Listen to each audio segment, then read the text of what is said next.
A study was recently published in a small-town local Nebraskan newspaper. Taking up nearly 10 pages, it described a psychological experiment enacted at a summer camp in the rural city of Red Cloud, Nebraska.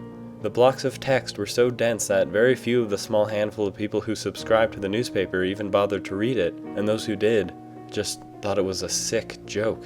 There was no research company listed, and it appeared as though the studies were conducted by some obscure, nameless organization, or that everything had just been plain made up. The company's credentials were never verified, and even the head of the newspaper publisher had no idea how the story had found its way into the newspaper. The horrific, disturbing scenes depicted in the studies were largely disregarded and ignored by the residents of the small town.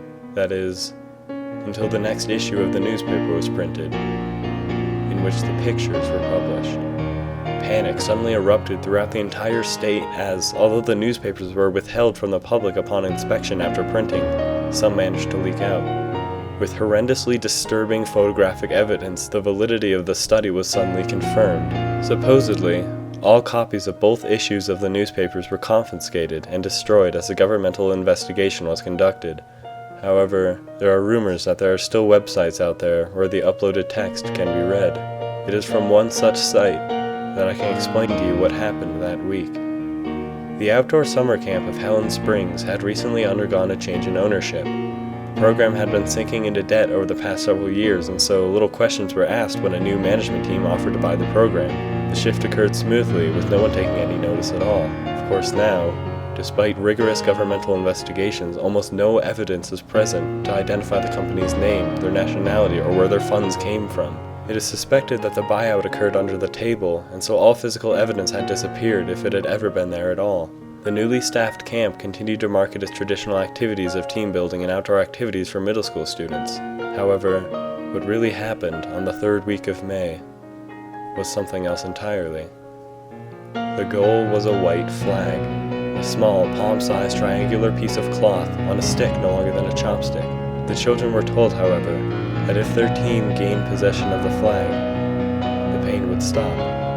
There would be a red team and a blue team, each made up of 25 kids, and the team with possession of the flag would have immunity. As for the other team, for every night they didn't have the flag, a nail would be driven through one of their fingers. For the first night, with neither having possession, members of both teams had a nail hammered through their right index finger. Parents at home, however, received reassuring texts from the children's phones having been confiscated by the staff. It was already well established that calls wouldn't be allowed for the duration of the camp, and so no one questioned any further.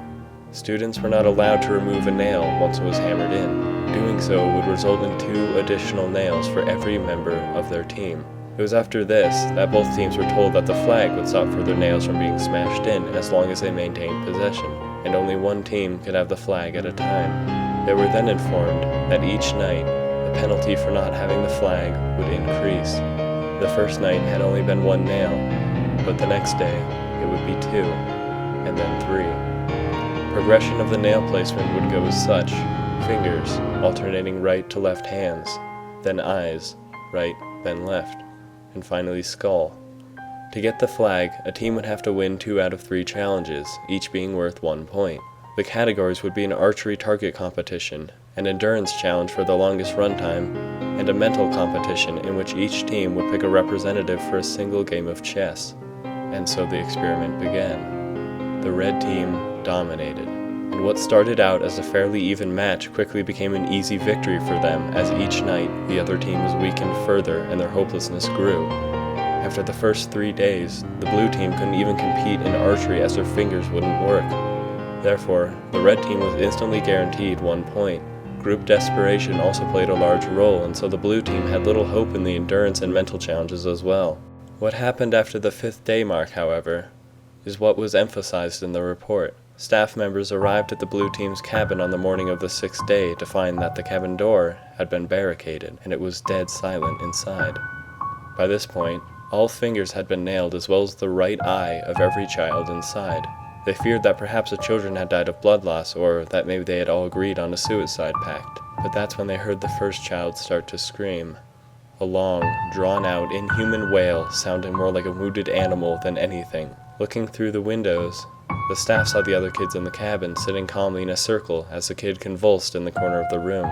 They didn't move or blink or seem at all concerned as to what was happening around them. Then, slowly, they stood up, one by one, and began walking about the cabin, their nail-ridden hands struggling to grasp blankets as they calmly hung them up in front of the windows.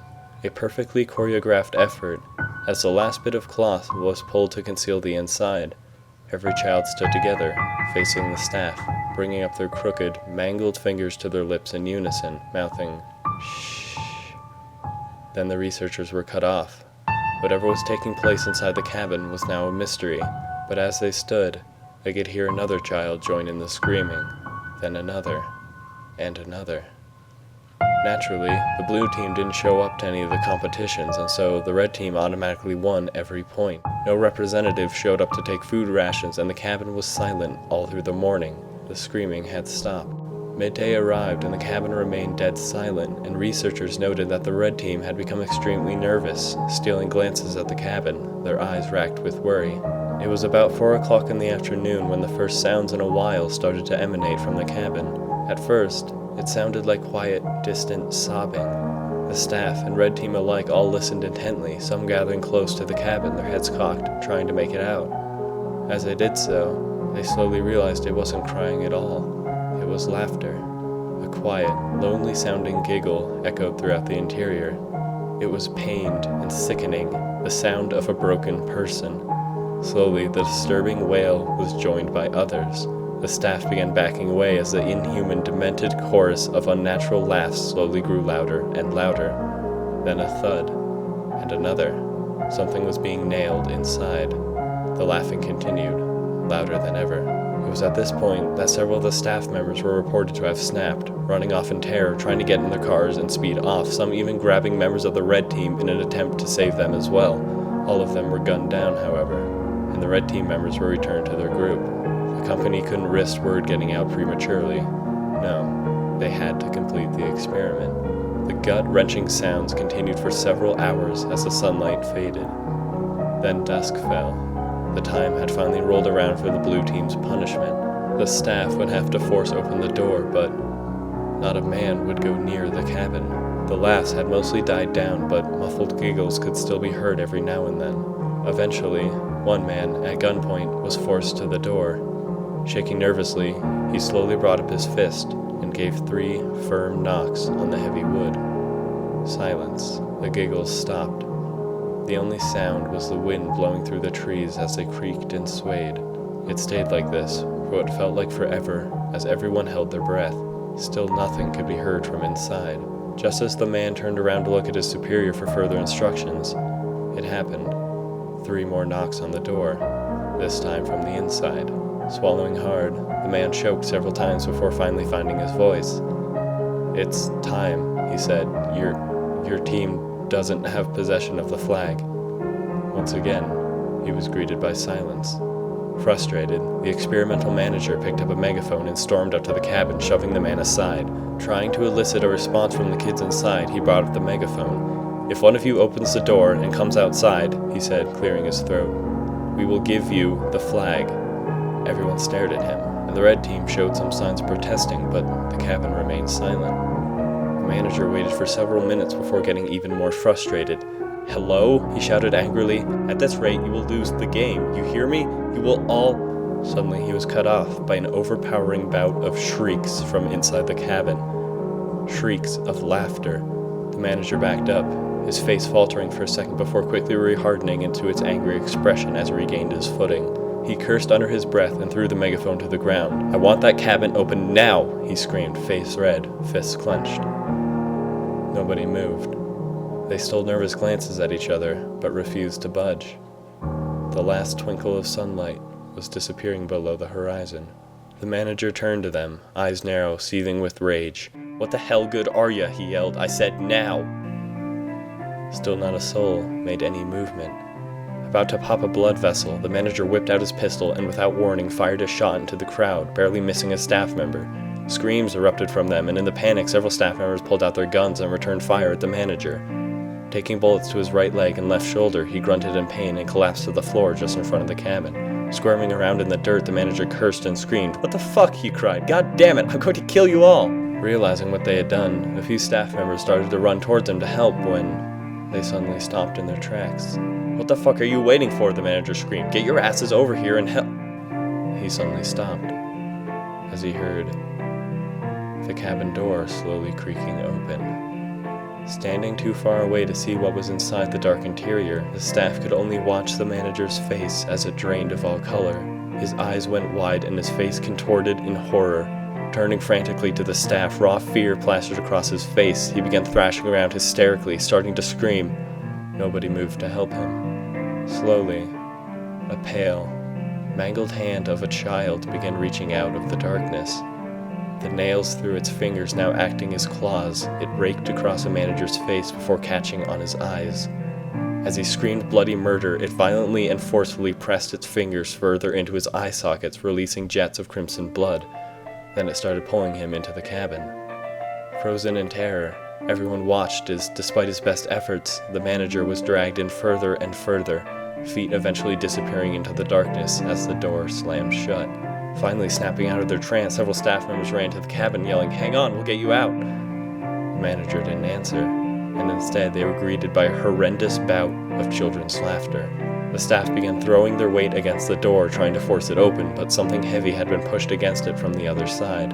Finally, in one last combined effort, the staff smashed the door open, pushing away the bunk bed that had been barricading it. Guns at the ready, they charged inside the small interior to see it painted with blood.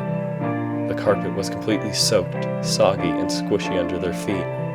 Organs lay scattered across the room, intestines draping from the beds, and what appeared to be a half-eaten carcass of a child lay skinned in the dark corner of the room. But there, in the center, the staff saw only one living kid, his jagged hands clumsily gripping a hammer as he drove nail after nail through the manager's head, giggling to himself quietly. "Where are the others?" one of the staff yelled. Intestines and fluids were everywhere, but certainly not enough to account for all 25 kids in the cabin. At this, the kid slowly turned to look at the staff. One side of his face horribly mutilated, a nail driven in where his eye would have been. He said nothing, but slowly brought up his nail-ridden finger to his lips and quietly whispered, "Shh." Then he started to chuckle again. "You little shit," one of the staff yelled. "Where the hell are they?" "Someone," he croaked, still laughing. "Someone had to stay behind. We couldn't all ascend to the next stage." "What does that mean?" the staff member cried. The kid simply laughed, louder now, throwing back his head as he stood up slowly.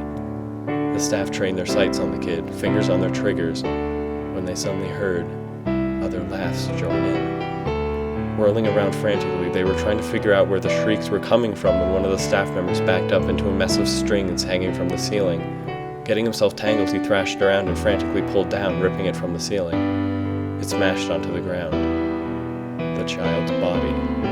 Chest cut and ripped open, its entrails hanging out. It hadn't been string that the staff member had gotten tangled in. Screaming in terror, they all looked up. There were countless bodies, all crudely nailed to the ceiling. Most were dead like the last one, organs either left hanging out or completely missing, but there were moving bodies too, just barely alive, and they were laughing, shrieking with horrible gaping mouth, their wide, unblinking eyes fixed on the staff. "No more pain," they all said. "We forfeit."